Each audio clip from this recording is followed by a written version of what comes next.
Hello everyone, welcome to the second tutorial where we will create a DAO and deploy it on the Gnosis Chain or the Chiado testnet. So Gnosis Chain is the mainnet and the Chiado is the testnet. The difference between mainnet and testnet we have already discussed. But again, to slowly recap, mainnet is the real blockchain and testnet is the mock blockchain where basically developers test how their blockchain applications, Web3 apps will behave in the real world, right? So let's see what a DAO is. So a DAO is a decentralized autonomous organization, which is quite a mouthful. And it is a community-led entity with no central authority. It is fully autonomous and transparent. Smart contracts play the foundational rules, yada yada yada. Think of it this way: that suppose you like going to KFC, right? And what KFC does is that it mints its own KFC tokens, gives it to all the shareholders, all the people who go there to eat, and then people like you and me who hold the token can create proposals that what should be the next recipe that KFC should try, and we can vote on them. And whichever recipe get voted, uh, get passed, then that particular recipe gets incorporated in the KFC menu, right? So that is what the entire discussion is behind DAOs. And DAOs basically help you run organizations on chain itself, and the rules for running the organization is written in smart contracts. That is it, right? So in this particular example, we will be electing a college president using a DAO. So electing in the sense that someone will send a proposal that this particular person should be the president, and then a DAO will vote on it whether that person should be the president or not. And if it passes, then that person becomes the president. That is it, right? So let's see. The first step is to set up Forge. Open the terminal of your choice, download Foundry app. Okay, let's copy this and let's open the terminal and let's paste this here. And since we have already downloaded it, I won't be downloading it again. I'll just simply go on to the next step. The next step is this will install Foundry app, then install Foundry running Foundry app, which is already done. Now let's check if I have it installed or not. So we'll do forge minus minus version, which show the 0.2.0. That is good because that means that we have Forge installed even in our system. Next, what we need to do is setting up the project folder, set up the folder that you want to use, initialize Forge, navigate to the location of your choice, then use the following commands, make directory, cd, and Forge in it. Cool. So let's do it. Let's make a new directory called DAO demo. That is right. Cool. cd into DAO demo and then do Forge.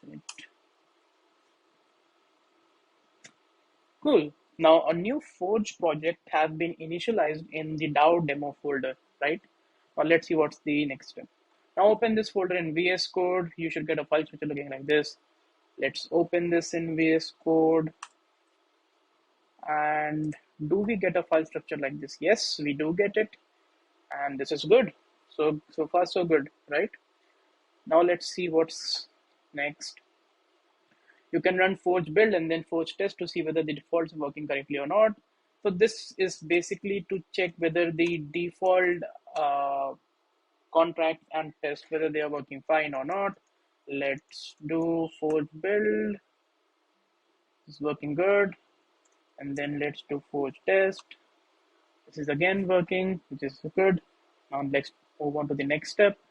Importing dependencies. We would be importing an ERC20 token contract from OpenZipLin repo, which is the most used and standard repository across the Solidity development ecosystem. To do install that, we simply do forge install, open the pin contracts, copy, paste. This should not take much time.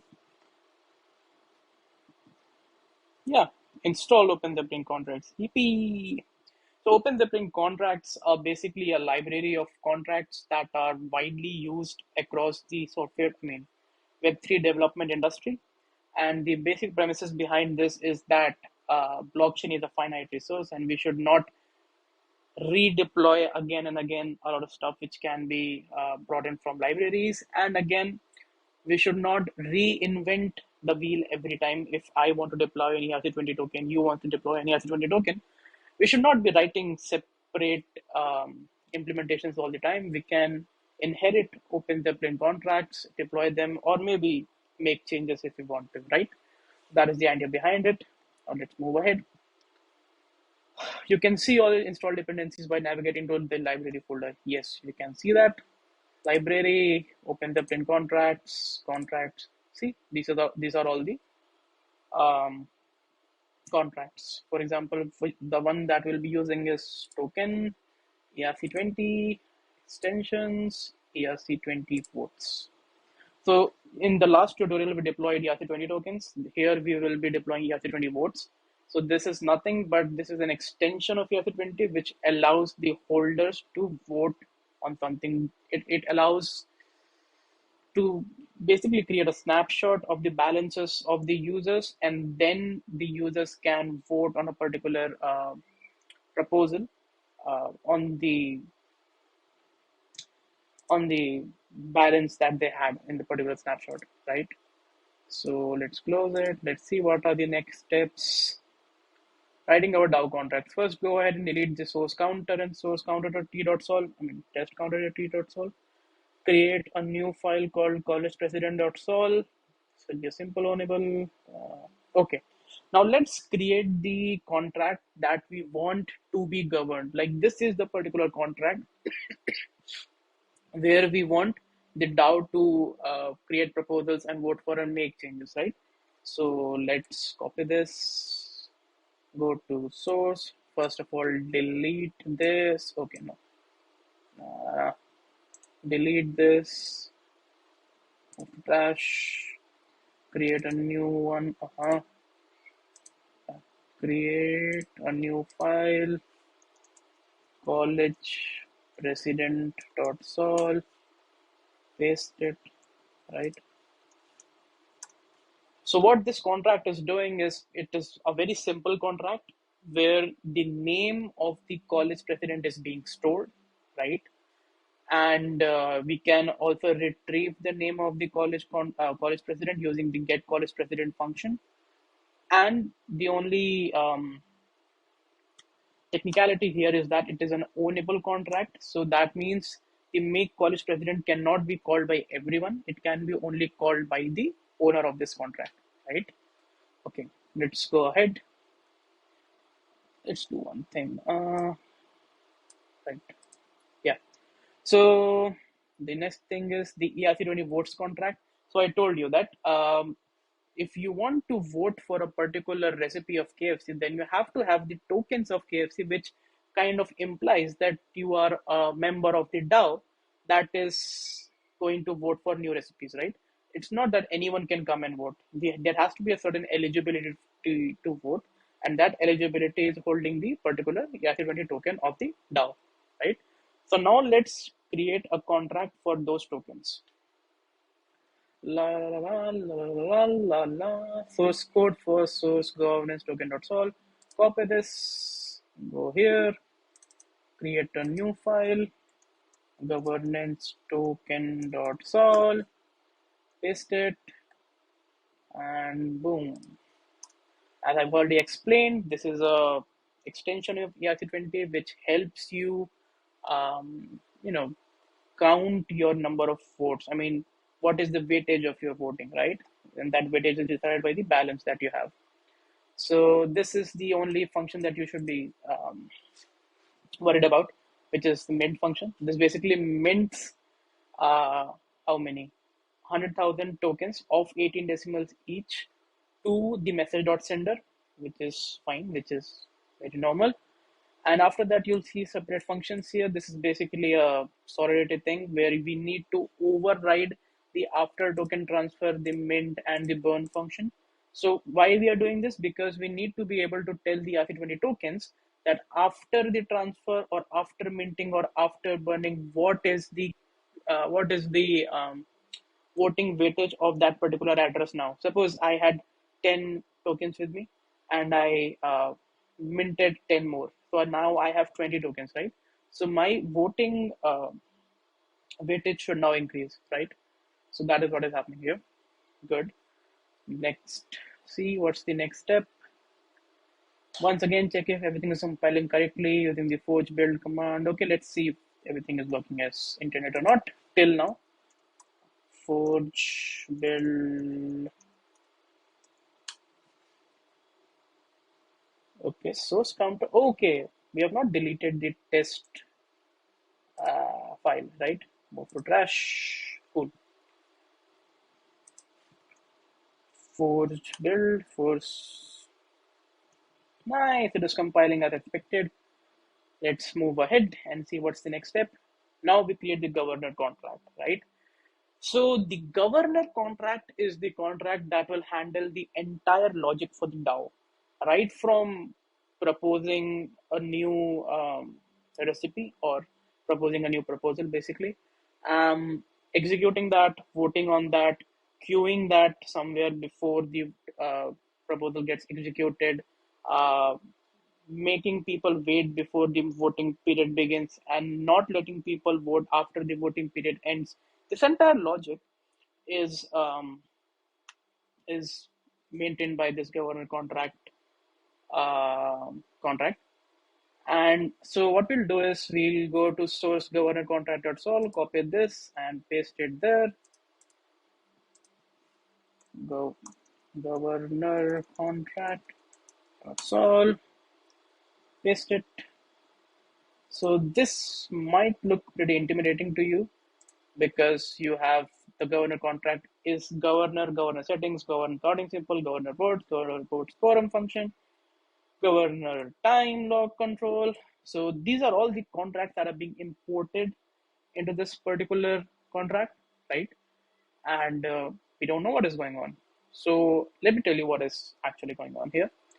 So we have a little cheat code that we can use here to write this particular contract. Since OpenZeppelin has a lot of functionalities that can be added, we will simply tell OpenZeppelin what we want, and then OpenZeppelin will give us the correct contract code for that logic, right? Isn't that cool? Now let's see how we'll do that. We go to the OpenZeppelin contracts wizard. We'll go to governor.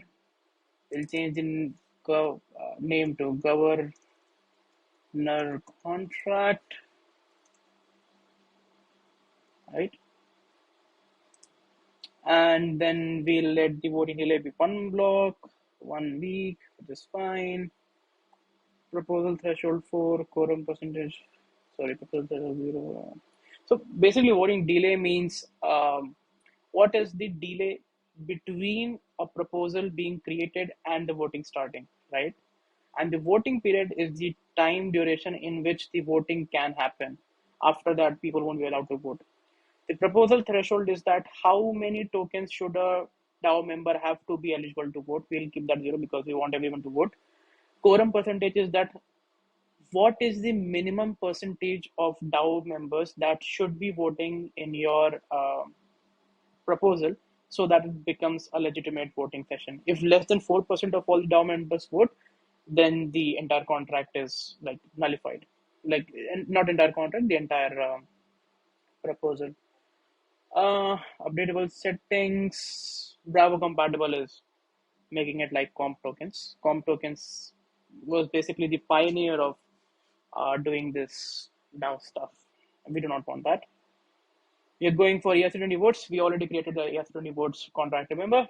Time lock controller, which is good. We'll see what time lock is. Upgradability, we do not want that. Security, MIT license, cool. So what we'll do is we will simply copy from here and paste it here, which we have already done, right? So this was how you created the governor contract, which was basically a cheat code. So, but this is nice, right? So what we'll do is there are some things that we do not like here, that I do not like here. There is, for example, governor settings have 1 5 0 4 0 0 and 0. So what is the governor setting constructor arguments here that we are passing here? Let's see. Governor setting constructor arguments are voting delay, voting period, and proposal threshold. So we want to be able to give values to it, not hard code it, right? So what we'll do is we'll do some editing here. We'll go back to the tutorial and see what we can do. Make sure to change the way the rest of the governor. Okay, right, right. One more thing is that if you are copying the contracts from here, you'll see that it is importing as at OpenZeppelin. So that will throw an error because it is basically treating OpenZeppelin contracts as npm modules, while what we are doing is treating it that Git submodules, right? So that is basically the difference of how to import. Nothing much, nothing more. Uh, If you remember, we had set hard values for voting day, voting period, quorum percentage. We do not want that, we don't like that. So what we'll do is we'll change the constructor to have these particular voting delay, voting period, and quorum percentage as variables, and then we'll pass it on to governor settings, right? That definitely looks cool. So let's do it. Actually, let's do what? I'll simply go here to my source, governor contract, copy this entire thing, right? Go back. So what this is saying is to change the constructor arguments, these particular things, and then pass it on. So that has already been done in from where I copied it. So let's remove this entire thing, paste that again. And now you'll see that in the constructor, we have these three particular new variables which are being passed here, right? Which is good. So let's see. Okay, there's a quorum percentage being used, not being used anywhere. Ah, let's use it here. Quorum percentage. Donor settings then third. Oh, proposal threshold. Nah, proposal threshold should be 0. It's not the quorum percentage. Okay, let this be 0 itself. So yeah, that is it. That is what we want to do. Now we are over. Now the governor contract is over. Now we would create the next contract, which is the time lock contract. So let's see what the time lock contract is. The time lock contract is intended to handle a delay after a particular proposal has passed and before executing it. So basically, the college president contract, which has the power to basically name the new president, we want it to run only after some time has passed after the successful passing of the proposal, right? So we need a contract that can do that. So what we'll do is we want this particular time lock contract to be the owner of the college president contract, so that when the time lock contract can verify that a particular period of time has passed after the execution, after the passing of the proposal, then it can execute the make president function in the college president contract, right? That is cool, right? So awesome. Also, it basically handles all the time related stuff in governance. For example, giving people time between proposing a proposal and the voting beginning, so that people who are not interested in voting for the proposal can get out by selling their by selling their tokens or whatever.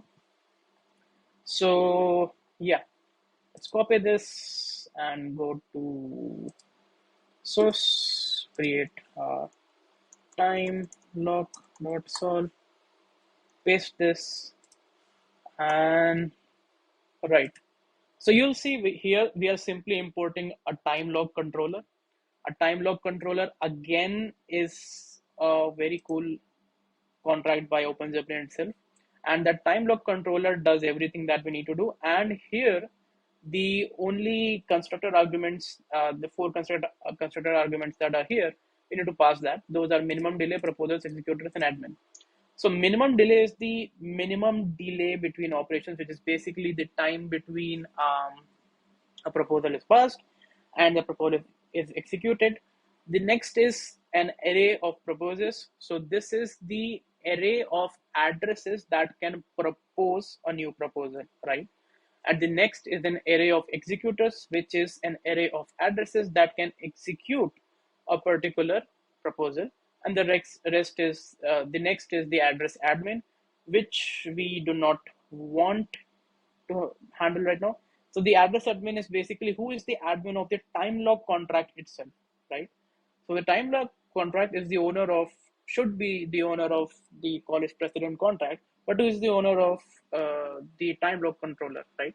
So we are setting it as admin. And for now, you'll see that we'll be setting the time lock contract admin as message.sender, which is not cool because that means that the person who deploys this contract gets to arbitrarily um, control the time lock contract and subsequently control the college president contract, right? So we'll go ahead and see that we'll eventually revoke our ownership of the time lock contract. Cool.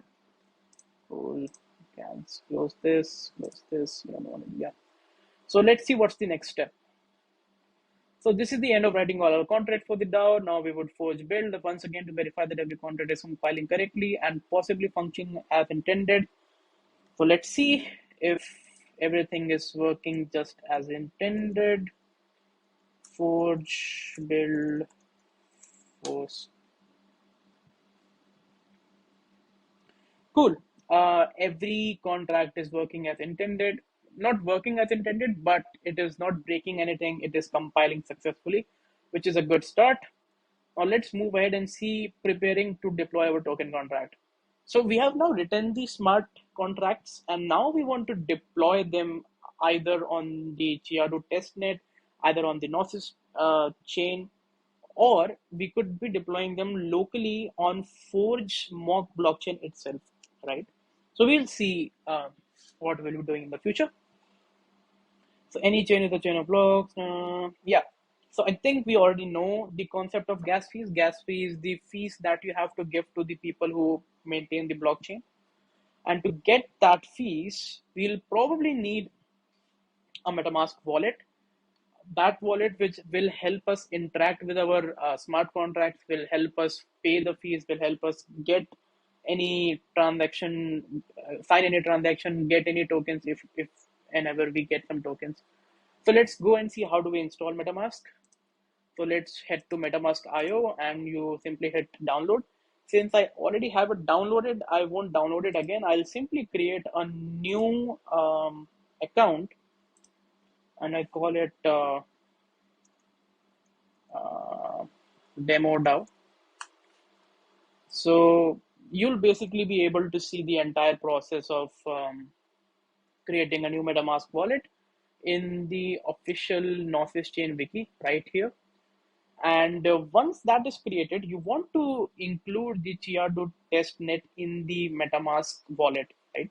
So what this means is that MetaMask wallet inherently supports only the Ethereum mainnet and its testnets, but we also want it to be able to support and interact with the Gnosis chain and the Chiado testnet, right?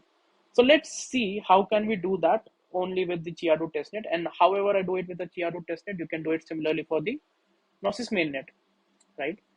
So let's go to manual configuration, and manual configuration will go to Chiado testnet. Okay, so these are the details that we need to give to MetaMask to be able to interact with the Chiado testnet. So let's do that. Open MetaMask and account details. No, what should I, oh, okay. Add network. Where are the networks? Yeah, sorry. Add network. What's the network name? The network name is Chiado, if I'm not wrong. Yes. What is the URL? RPC URL. The RPC URL is rpc.chiado.net. What's the chain ID? 10200. These are all the identifying features of a chain, right? You need these to identify what chain you're interacting with. So the symbol means what is the native symbol that we'll be using to give fees to the network operators. And the block explorer is where we can see all our transactions happening. Save, and now you will be able to see that, wow, we have a new wallet which can interact with the Chiado testnet. You can similarly do this for the Gnosis mainnet and similar process, nothing else. So once you have it, you'll see that you do not have any gas fees. I mean, you do not have any XDAI to give a gas fee, right? So what we'll do is we'll simply use Gnosis Chain's official faucet to request some funds to be able to start interacting on the blockchain. You can get the mock Chia2 XTI, which I basically told you that the testnet itself is a mock blockchain. So the token used there again would be mock. But along with that, the cool thing is that even if you are on the Gnosis mainnet, you can get some funds to get started from the Gnosis faucet itself, right? So let's go ahead and head on to the Gnosis faucet. Let's first copy the address of our wallet, go to the Gnosis chain faucet, select Chiaro testnet because we just input the details of Chiaro testnet, paste and request XDAI. Cool. XDAI sent to your wallet address, and the transaction hash of that transaction was 06FS8. We don't care about that. Let's see our Metaverse wallet. One Chia2 XT has been given to our wallet. This is pretty fast for a blockchain, right? So let's close this. Let's close this. Let's close this. Close this. Close this. Okay. We have the MetaMask, we have the wallet, we have one Chia2 XT, which is cool. Now let's start writing our deployment scripts. Now you see that we have written the smart contracts. We have our wallet. The wallet has some funds to give to the miners or the node operators of any particular blockchain. And we want to give that particular gas fees because we will be deploying our smart contracts on the Chiado testnet or the Forge testnet or the Gnosis mainnet, wherever you want to, right? So the process of starting to write the deployment scripts is pretty simple.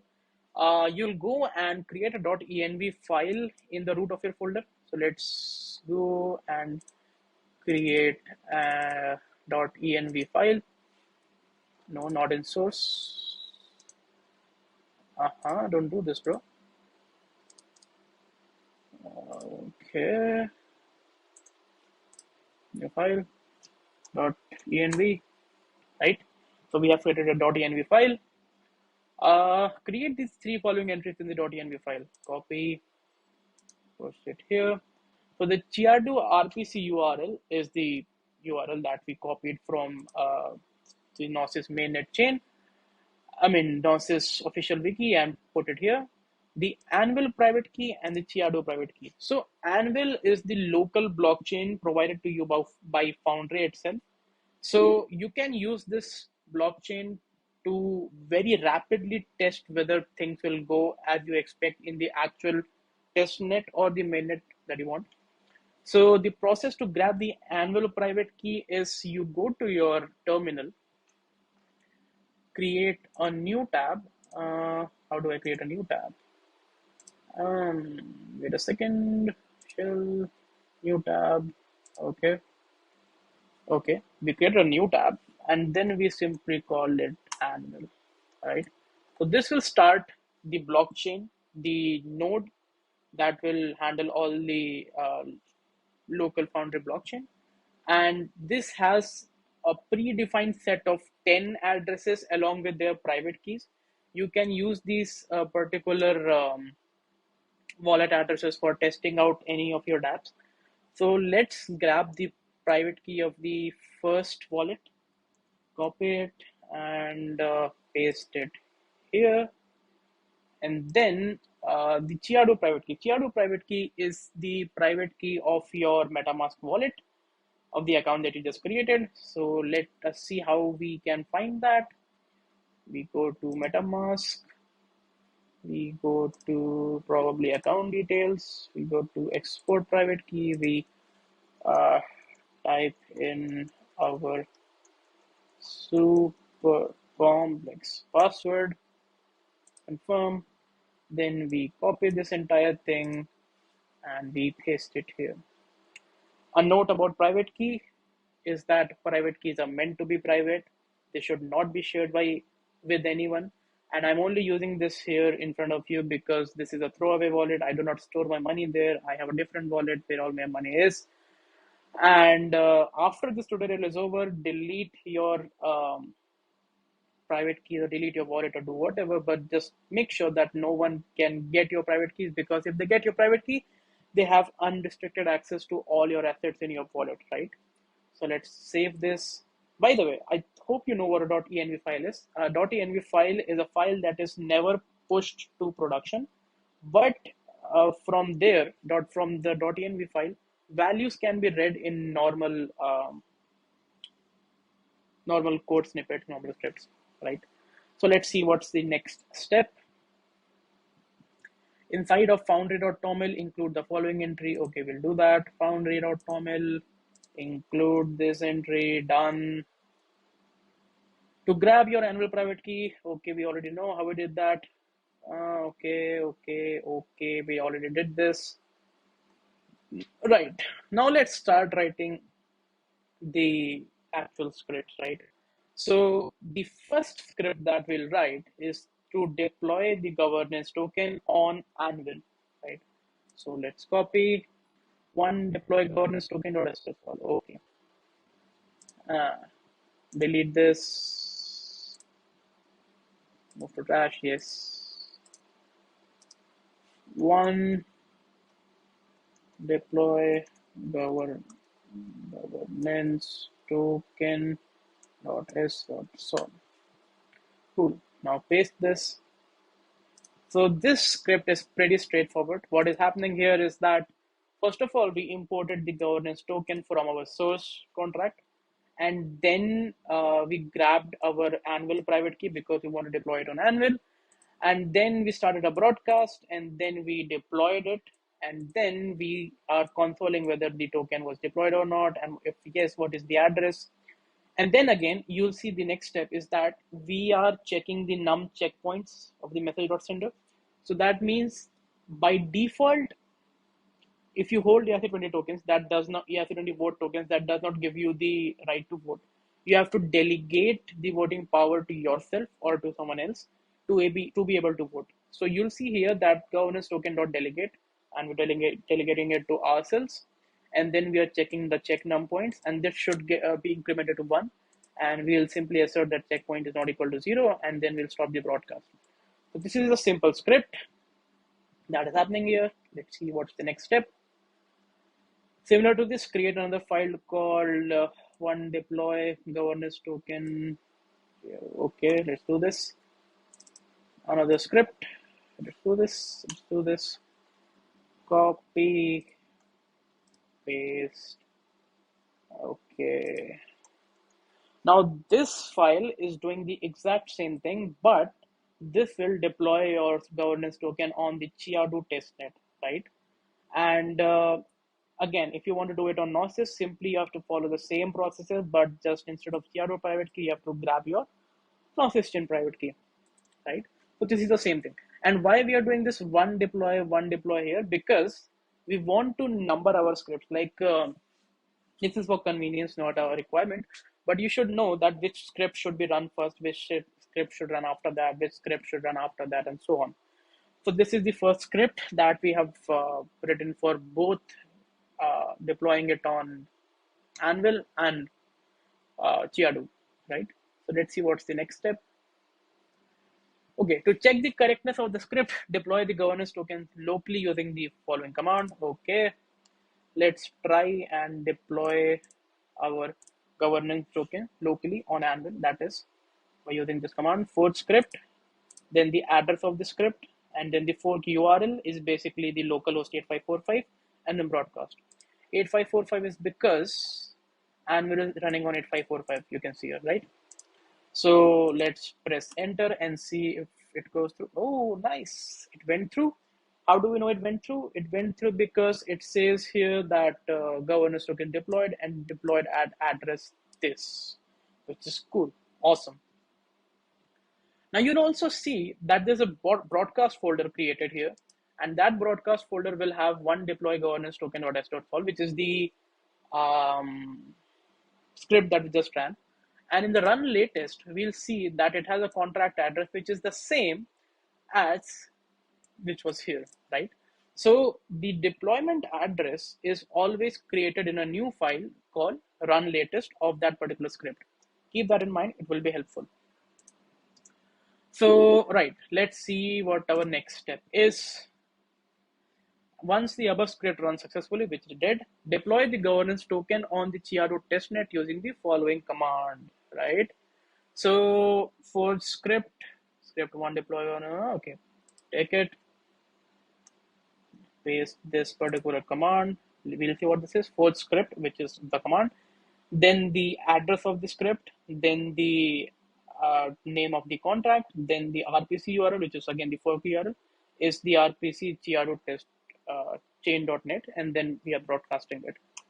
Press enter. Hopefully it goes through. Let's see what happens. Oh, wow, it's done probably. You can see that the governance token is deployed and it is deployed at this address, right?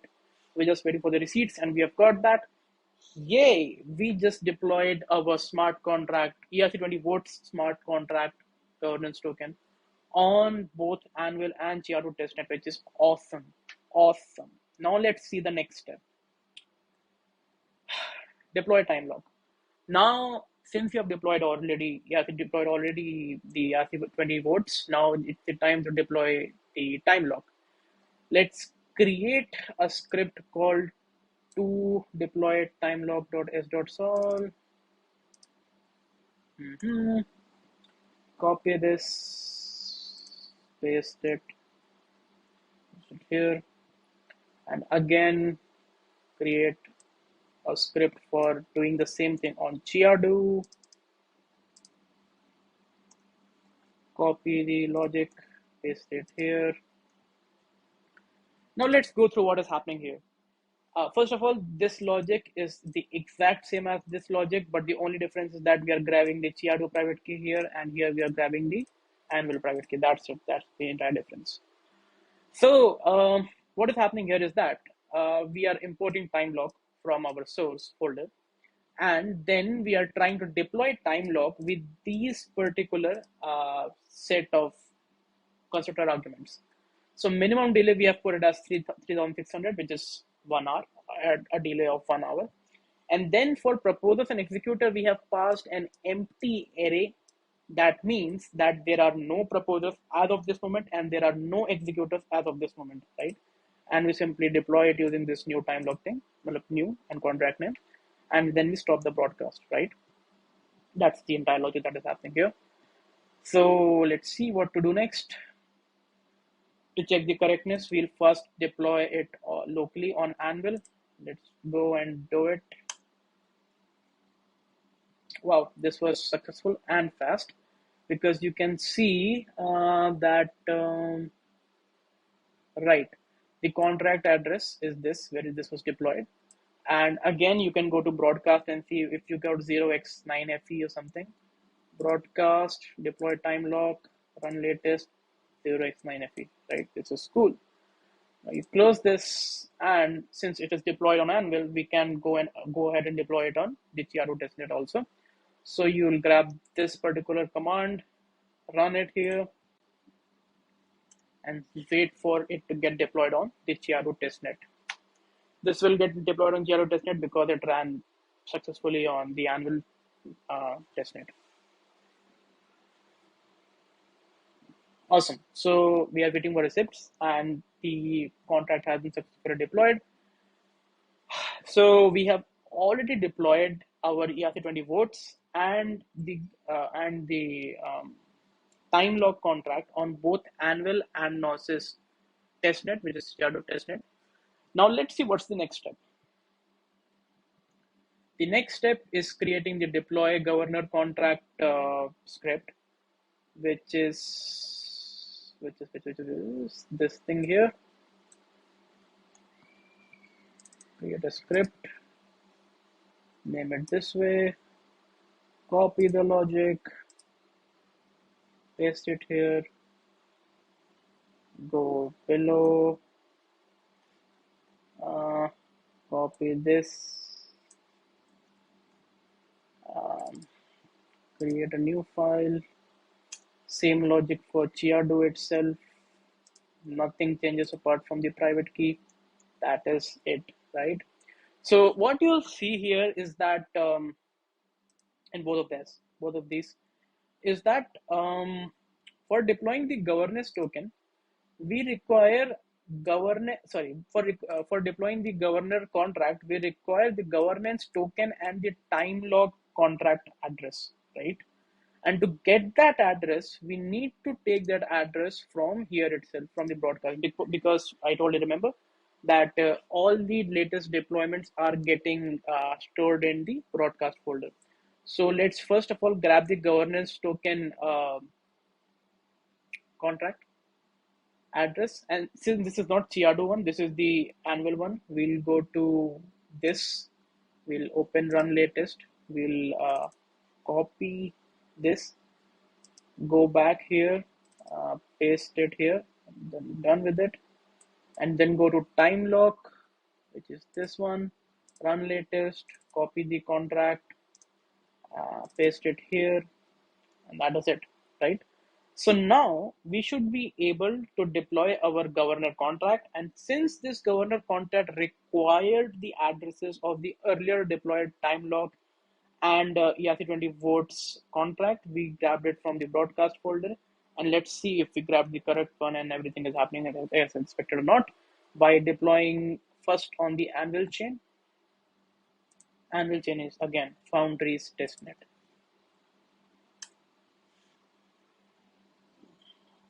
Awesome. This went through. So our assumption was correct. The latest address deployment is being stored in broadcast. Now let's do the same for the Chiado testnet one, right? Let's do it. Close others, right? So for governance token, we need to go to broadcast one deploy governance token, Chiado run latest, grab the contract address, paste it here, right? And then go to deploy token time lock Chiado run latest, grab the contract address and paste it here.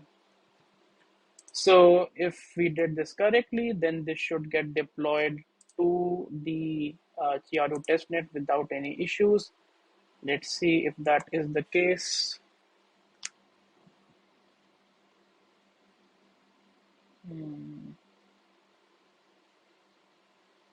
A script ran successfully, but did it deploy? Yes, it did. Yes, it did. Awesome. Waiting for the receipts. And now we have deployed our ERC20 votes, which is the governance token, the time lock contract, and the governor contract on both Anvil and the Chiado testnet. Now, the only remaining part of our DAO is the actual contract that we want to govern, which is the college president contract. And the logic for the deployment script of governor contract is extremely simple. As you'll see, okay, it's one step remaining. We need to set up the governance contract. Okay, so let's create a new script. Close this all. Yeah. Create a new script. Governance contract test.sol. Copy this, paste it. Create same for the Chiado testnet.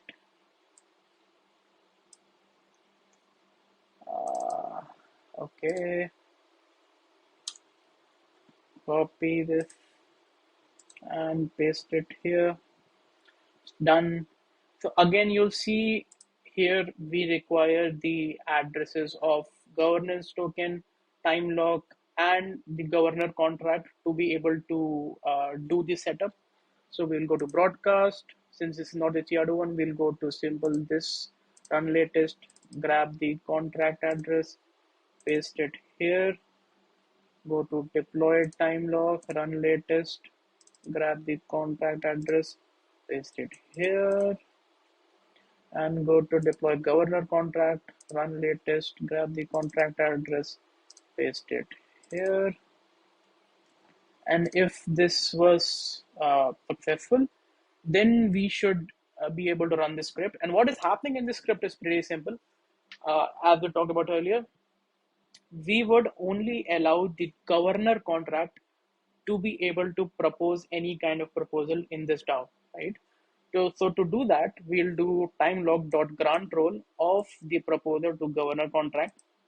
Then, when it's the time for execution, which can only happen when the voting has happened and the proposal has passed, we want anyone to be able to execute our proposal, right? So we grant role of the executor to address zero. Address zero basically means anyone, right? And then we revoke the role of the time lock admin from ourselves. Now, basically, after we run this line, nobody would be the admin of time lock. So basically, nobody can control time lock, and hence nobody can control college president contract using time lock, right? Which is what we intended to do from the beginning. So we have put in the new contract addresses, and let's see if this is working as we want it to or not by running this script first on Anvil locally. Is this good? This is running. So now do the same thing with the Chiado testnet. Grab the addresses from the broadcast folder. Okay.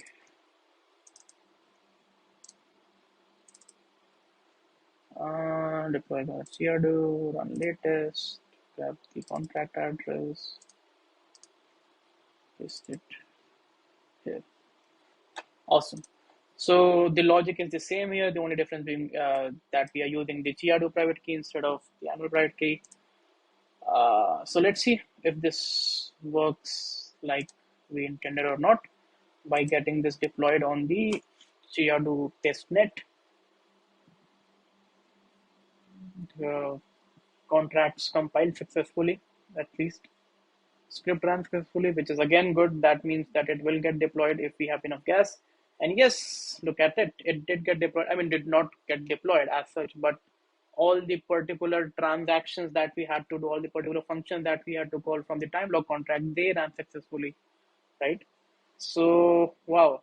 These are all the hashes. Hash is basically the transaction number of a particular operation that you do on blockchain. So we did three operations, right? Uh, grant the proposer role, grant the executor role, and then revoke the admin role. So that is why we have three hashes here, which is all good and fine. Now let's go ahead and see what's the next step. Ooh. Deploy college president, right? So now we are on the final step of our deploy scripts where we need to only deploy the contract where which we want to be governed, right?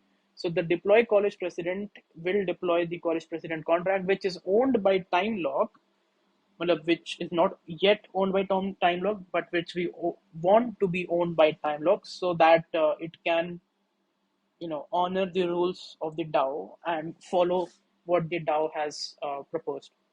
So we'll go ahead and create a fifth deploy script in the same fashion. Just to close it. Yeah.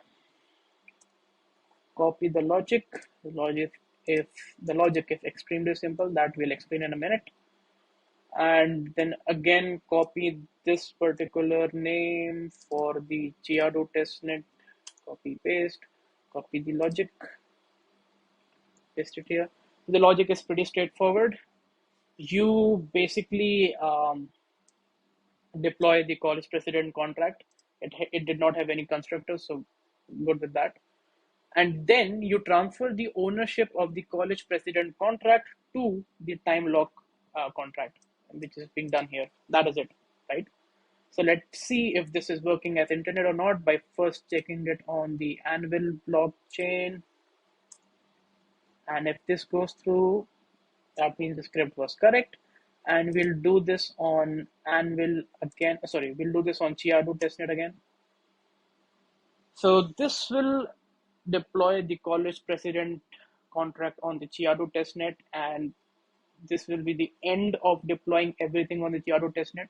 Now you can interact with your smart contracts on both Anvil and Chiado testnet, or Gnosis if you had been doing on the mainnet.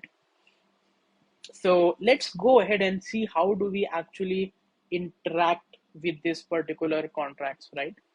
So in our last tutorial, we created a front end and we hooked that front end to the smart contract to be able to show the interactions, right? So since this is a bit complex in the ERC20 contract, and plus we have already done the front end thing, let's now show you how to interact with these contracts using Forge test scripts, right? Forge test scripts are the bread and butter of Forge. Like Forge is basically everything that you can do with the smart contract development, but its major focus has been on testing, right? So now let's now write test to check whether we can propose correctly, whether we can vote correctly, whether we can execute correctly or not, and whether we can queue the decisions before being executed correctly or not, right? So now let's go ahead and see what's the next step. Writing scripts to interact with our contract. So inside of the test directory, create a new file called test.dao proposal.t.sol. .t.sol is basically a way to tell Forge that we are creating a test file. It's a test file. Let's go ahead and copy this logic. And that is it. Save the script and run Forge build to see if this test script has any problems in it.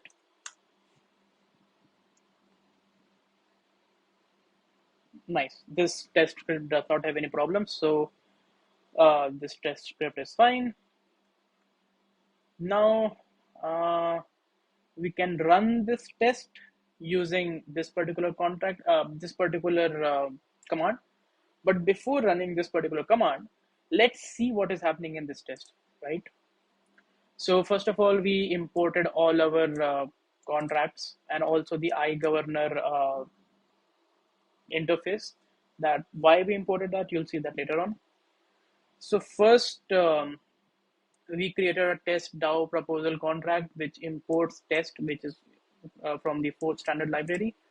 And then we declared a few constants, which is minimum delay, voting period, quorum percentage, and the proposers and executors. And then we instantiated the contracts, and in the setup function. The setup function, you can consider it as a cache for all the tests that follow. For example, whatever happens inside of setup would be considered as a cache for these particular tests, and whatever happens inside of setup would be already available to the test written after it, right? So let us see what we are doing before running any test. So what we are doing is simply deploying the governance token. We are delegating the voting power to ourselves, and then we are deploying the time lock contract address. Then we are deploying the governor contract address, governor contract.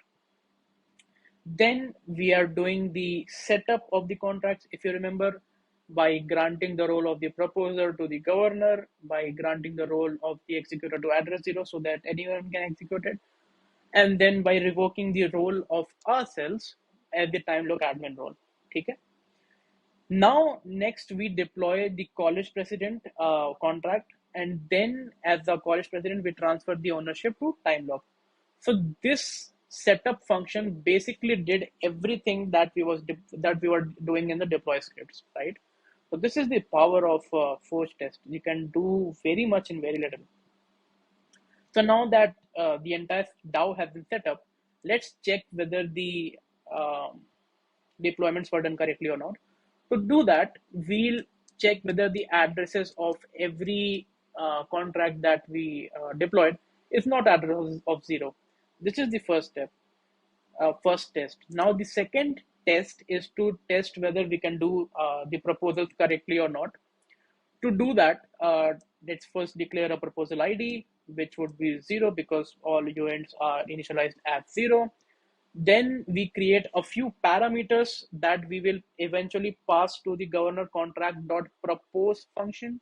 Okay, and these parameters are targets array, values array, and the call datas array, and the proposal description. So what these are, let me just grab it for you from here. Just wait a second.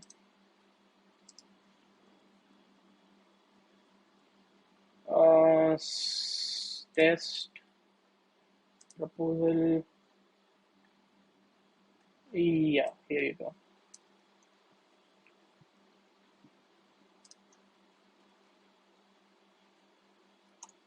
So as you can read here, to call the propose function, we need these particular four parameters. The targets array is the target contract addresses you want to call. The value array is the amount of ether you want to send to those contracts. And the call data is the encoded version of the function calls to those targeted contracts, because you cannot simply call one function from the another from another. You have to encode it in such a way such that a contract understands, okay, this is a function called to another contract, and then I can do it, right? So, and then the proposal description. The proposal description is a string describing your proposal for others to see and form an opinion before voting. So, we create the values array, and since we do not want to pass any ether, we put it at zero. We create the targets array, and since we only want to create a proposal for our college president, we put the address of college president inside of the array. And then for make college, then for the call data array, we only want to call one single function, which is college president dot make college president. And this is the way to encode a function, just some technicality. You can do it this way. And then the string, which is the proposal description, says that Yami Sukihiro always pushes beyond his current limit and everything. This is the reason that why you want to put Yami Sukihiro as the president of your college. And after all these parameters have been prepared, you go for proposal ID equals governor contract dot propose and these particular parameters.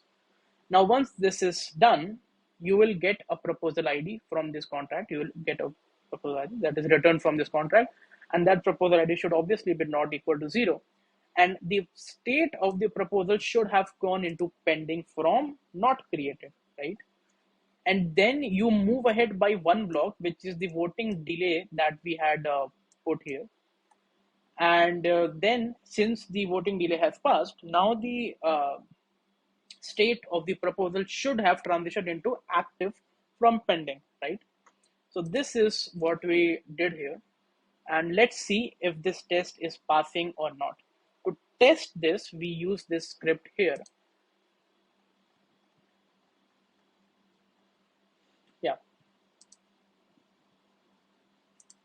Paste it here and see. Awesome. Running two tests and test result two test passed, right? And this minus VV is the verbosity of the test that you're writing. I mean, that means how much detail you want of the tests that have passed or not passed. So that is what it is. And next, what we'll do is we'll see. We know that the proposal functionality of the DAO works correctly. Now we want to check whether the voting functionality of the DAO works correctly or not, right? So to test that, we see how we'll do that. We go and create a test DAO voting.t.sol inside of test.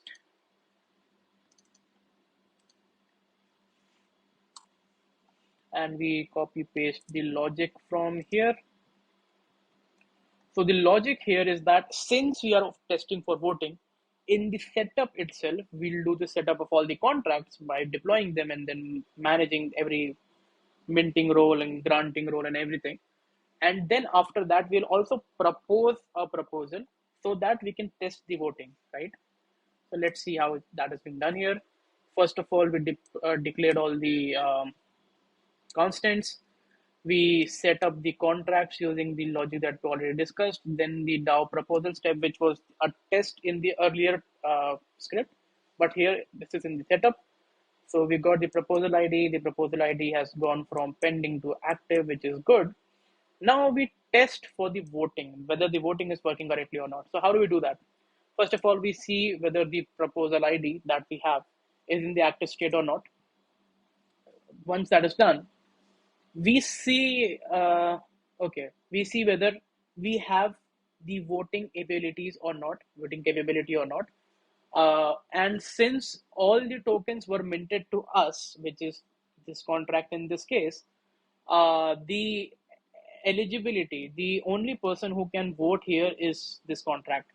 And the balance of this contract would be equal to the voting power of this contract, because the voting power and the balance contract usually goes one is to one weightage. So how do we vote? We go ahead with an assumption that 0 stands for against, 1 stands for, and 2 stands for abstain, that we do not vote for anyone. So from the governor contract, we call the cast vote with reason function. We pass the proposal ID, that this is the proposal I want to vote on. We pass support. Support is 1. 1 means that we are voting for this proposal. And the reason that we are passing here is that I like Black Bulls. Black Bulls is the squad of Yamasuke. So once this has gone through, then this function passes. Then you can assert that the proposal has transitioned, like the proposal is still in the active state, but once the voting period has ended, like now no more voting can be done, then the uh, proposal should have transitioned into the succeeded state, because we were the only people who could have voted. So we passed the quorum percentage requirement. And since we voted yes, the proposal should have passed, right?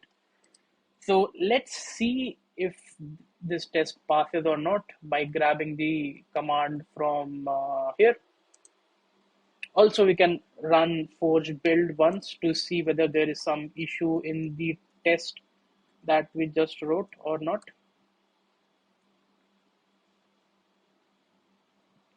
The test seems to be working correctly. Now let's pass the script for testing the voting. And this also worked like magic. Everything passes. The test voting function is passing. So in our DAO, the proposing is working as expected, and the voting is working as expected. Now let's head on to check whether the queue and execution of the DAO is working as expected or not. Queue I mean that once a proposal has been proposed and then it has succeeded, that it has been voted yes, then there is a duration of time before it is executed, right? So that is the time where you have to queue that particular contract, that particular proposal, and only after a certain time only after the minimum delay basically, you can execute it. An execution basically here means that you set the college president as Yami Sukihiro, which is the proposal that we had set. So let's check what is the third script. Test DAO queue and execute t.sol. We create a new script, name it this, copy the logic, paste it here, and let's see what is happening here. Imported all the contracts, declared all the constants, and inside of setup now, since you're testing the queuing and execution, we'll be doing the proposing and voting inside of setup.